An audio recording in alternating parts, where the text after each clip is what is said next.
guys, this is a video, a different angle. Usually I'm teaching NCLEX information. Well, a lot of you have been passing NCLEX, so you're working as nurses now. So I still want Remar Review to be relevant to you. So I'm going to be doing videos coming from a different point of view. And a lot of you email me all the time. Well, you email me a lot now asking me about testimonials. So if you want to see testimonials, just go to the Facebook page. Most people put stuff up on there, but usually I just get text messages like, I passed NCLEX, and I'm like, well, you know, you passed NCLEX. So this video actually, though, has nothing to do with what I was just talking about. This video is when I get emails about why somebody has failed NCLEX. And a lot of you send me your stories, which I like. I like to read your stories because I want to help you. You know, I want to give you my best advice. And I'm also nosy, so I just want to know, like, why you didn't pass. But these are the top 5 reasons why people fail NCLEX. This is not my opinion. This is what folks tell me. So I'm just going to give you the advice, a general overview of what I tell them. So the first reason, sorry I'm writing it, I have to write. Remember how good I used to be? I used to just get in front of the camera and be like, blah, blah, blah, blah, blah, blah, blah, and just be able to not look at anything. Well, not anymore because my mind is like, so I have to write it down now. So the first reason is you did questions. You just did questions. Somebody told you that if you did 100 questions a day for a month that you would pass NCLEX. Not so, okay? Because what is happening is you are studying backwards. You're trying to do questions and then from the questions see what you don't know. When how you should be approaching NCLEX is under the assumption that you don't know anything, okay? You should be looking at this material like a brand new nurse, because that's what you are, okay? So by doing questions and saying, oh, I didn't know that answer, then you go back and read it. Well, what happens when you get an answer right? You think you know the material, but you really don't. So that's just a false sense of security, okay? So study content first and then do questions. The second reason why you failed NCLEX is that you studied for too long. You studied 7 hours a day, okay? You would go to the library in the morning. You wouldn't come home till it was dark. So you thought that because you were sitting in there for 7, 8 hours that you were really, really absorbing all that information. You were not, okay?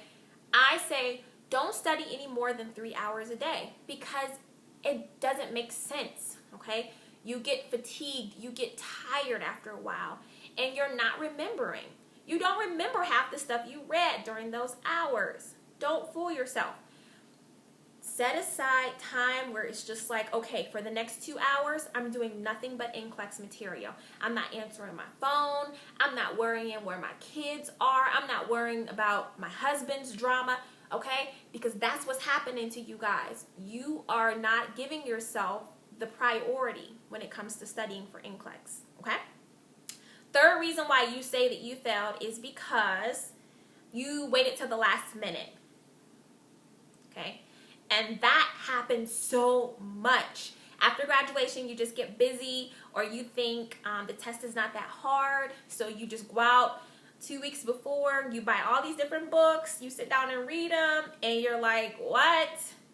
I gotta know all this. Like somebody, they wanted to order the DVD package, and they said they have 4 days until they study for NCLEX. So they take NCLEX. And I'm like, are you crazy? You know, no matter how good information is or, you know, what program you buy, you know, under 2 weeks that's not enough time for you to study for this exam. It's really not, in my opinion.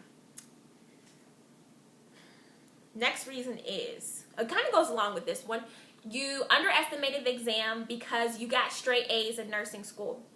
So you thought because you did really good on those chapter tests that you were going to pass NCLEX.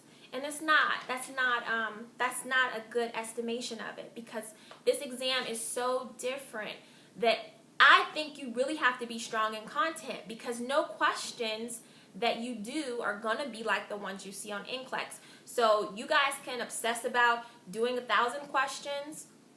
I'm telling you, that's not the way to go. And also don't think because, you know, you were really good at nursing school and really good at passing those exams that it's going to be the same way. It's not, okay? And then the last reason maybe not the last reason. I have some more I can think of.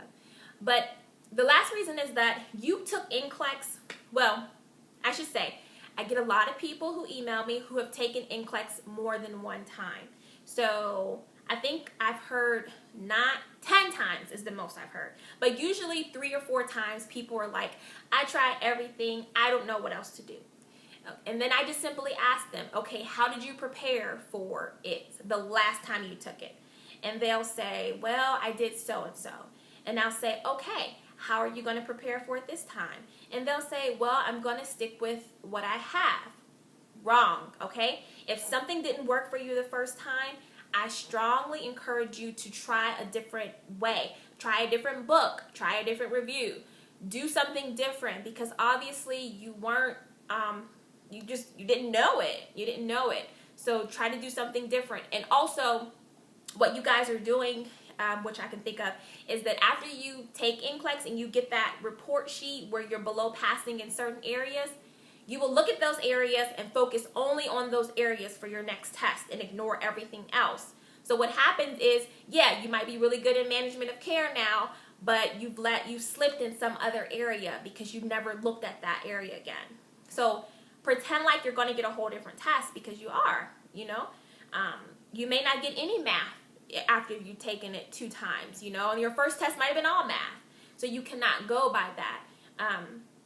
You have to really sit down with this exam like you've never taken it before.